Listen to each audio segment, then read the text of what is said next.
J'ai déjà été au bout du monde, mais il y a un autre monde qui s'ouvre à moi. Oui, certainement. Donc 20 ans, c'est très jeune et c'est très vieux à la fois. À 20 ans, on a encore plein de bonheur à vivre, certainement. En tout cas, c'est ce que j'ai envie de faire. Oui. Il y en a beaucoup, le dîner de cons, certainement. Pignon, c'est un personnage extraordinaire, mais il y a Bosman Coppenol, Beulmans aussi, fatalement, sont des rencontres.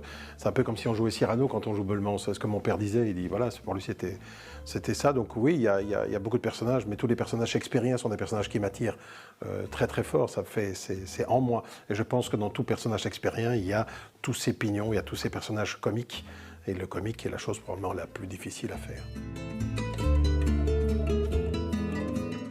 J'en ai eu beaucoup.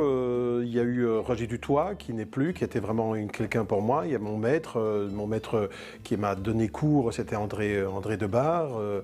Il y a eu en France aussi Robert Hirsch, Lino Ventura. Voilà, ce sont tous des gens qui me plaisent. Mais il y a beaucoup d'acteurs belges qui ont été vraiment des fers de lance et qui m'ont appris énormément. Je pense à Roger parce que vraiment, il m'a appris énormément. Ouais.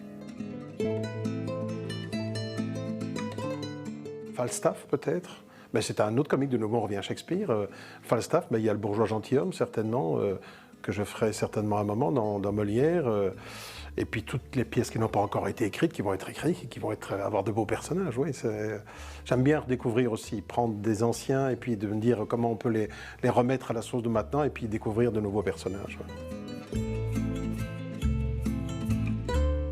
Je pense comme beaucoup la Grande Vadrouille, et puis bon, le dîner de Concis, mais en tout cas la Grande Vadrouille est une chose que je revois avec mes enfants ou avec des amis. On a beau le voir chaque année, on le revoit, ça reste.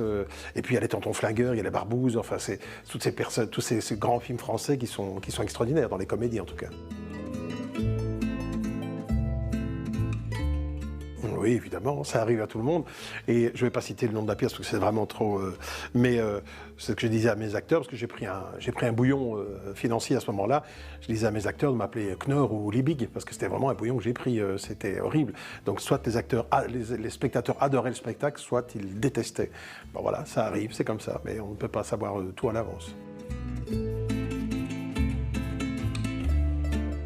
Très rarement, parce que je déteste ça, mais très rarement, à partir du moment où on est à l'intérieur de son personnage, on est à fond, on est en communion, et les spectateurs n'ont pas à vivre ça. Parfois, il peut y arriver des accidents. Ça, oui, des accidents, ça arrive, et on arrive à un fou rire, ça m'est déjà arrivé. Mais quand sont les accidents, les choses provoquées, je déteste, mais les accidents, ça arrive et ça fait partie, c'est du théâtre vivant. Hein, donc voilà, donc on ne peut pas s'en empêcher, et ça m'est déjà arrivé quelquefois, oui.